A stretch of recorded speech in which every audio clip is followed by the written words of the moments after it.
Tumemuona Faruku huku Western. Anazungukia huku Western. Western saa hii, wacha nikuambie Faruku, hakuna kura zote mtapata hapa Western.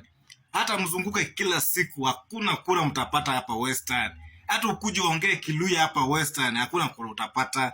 Acha nikuambie ukweli. Hapa Western ni mtu anajulikana hapa, mwenye tumehitaji na mwenye tunataka ni Sifuna. Wa pili na anatembea. Hao ndio wakiongea Western inasikika. Na wakiongea Western tunajua viongozi wetu wameongea. Na penye watasema tupige kura ndio tutapiga. Na penye watasema tuweke kura zetu ndio tutaweka. Hapo tu ndio tunajua. Lakini wewe Faruku, kama Ruto ndio anakuja hapa Western, ati anataka kupapasa ati watu Western, tutawafanya tu bila watu wa Central wamewafanya. Tutawafanya tu bila watu wa Olkalau bila wamewafanya. Tutawaibisha tu hivyo. Hiyo ndio jambo limebakia peke yake. Lakini kuja hapa Western uongea hata Kiluya, ati ukuje unataka kuconfuse watu wa Western waseme tu tamsahau.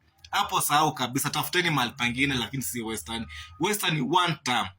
Na Western imeshikana wote kwa ujumla. Imesema mtu ni Sifuna. Hiyo ndio imesema. Sasa Sifuna ndiye anajulikana hapa Western, ndiye anatambulikana.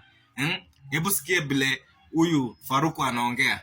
Nyinyi hamtakubaliana na wale wa kabila, wale ambaye hawajielewi.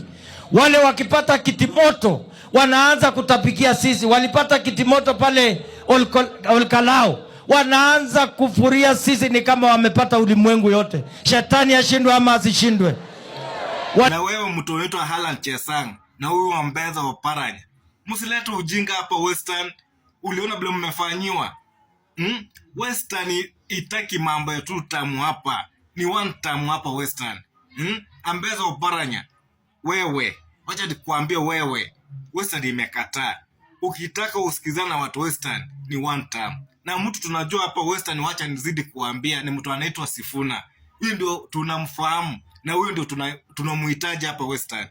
Mngefukuzwa hata kana mngepigwa na mawe. Mngepigwa kabisa. Hapa ni one time hapa Western. Mnakuja mnaleta ujinga hapa Western. Alan Chesang na huyu mtu anaitwa Paranya, kwendeni kabisa. Nyinyi takana mngepigwa kabisa. Watu wajinga nyinyi.